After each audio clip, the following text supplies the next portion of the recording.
direto aqui da África do Sul, na cobertura completa da Copa do Mundo 2010 Mix, a única TV regional que está aqui em Joanesburgo.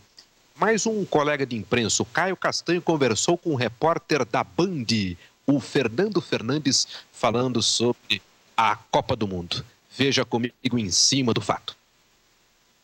Comigo agora o repórter da Band, Fernando Fernandes, que também está fazendo aqui a frente do estádio, nessa bagunça que o pessoal faz, pessoal de todos os lugares do mundo, né, Fernando? Pois é, legal. Acho que o grande barato de uma Copa do Mundo, uma Olimpíada, é justamente isso, encontrar gente do mundo inteiro afim da mesma coisa. E essa é uma oportunidade que a gente sempre tem quando tem esses grandes eventos. Isso é bem legal, é um presente que a gente tem na profissão. Nós esperamos, claro, pelo jogo do Brasil, mas a abertura é sempre um momento especial de uma Copa do Mundo. Ah, não há dúvida. Daqui a pouquinho vou lá para dentro, vou trabalhar também no jogo.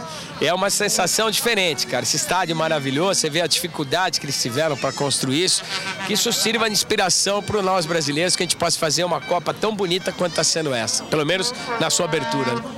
Você que está acompanhando de perto os treinos da seleção, tem alguma novidade pra gente? Novidade que o time é o que todo mundo sabe, o Júlio César voltou a treinar sem nenhum problema, o Kaká. O Dunga não tem mistério e muito menos surpresa. Nessa primeira fase, Portugal, bicho-papão, mas o pessoal que já quer chegar classificado nesse último jogo da primeira fase.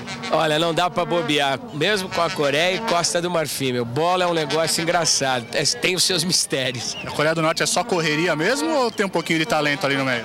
Ah, acho que é mais vontade, né, cara? Deve ter alguém que manja alguma coisa ali, alguém deve fazer alguma diferença, mas acho que vai ser muito mais à vontade, aquela coisa do nacionalismo que é muito forte neles. Eles vão tentar superar o Brasil em cima disso. Fernando, obrigado, boa cobertura e boa Copa do Mundo para todos vocês. Obrigado para vocês, rapaziada de Limeira, região, um abraço, parabéns para mim que está aqui com a gente, é importante marcar presença, valeu.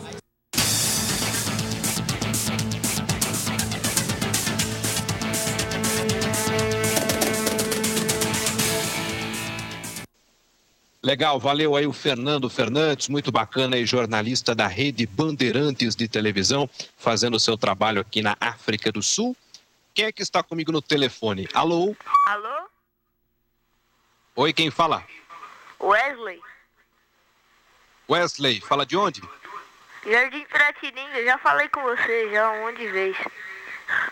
Ô Wesley, do Piratininga, sempre liga para falar comigo aqui. Tudo bem, Wesley? Tudo? E você, qual é o seu palpite para o jogo do Brasil na estreia da Copa? Qual vai ser o placar, na sua opinião? Ah, sei lá, vai meter uns 3-0. 3-0, você acha? Lógico. Legal, Wesley. Vou deixar o seu nome aqui, Wesley do Piratininga. Já está aqui o Wesley do Piratininga concorrendo às camisetas do Amoroso para assistir o jogo com a equipe da Mix. Um abraço a todos aí do Piratininga.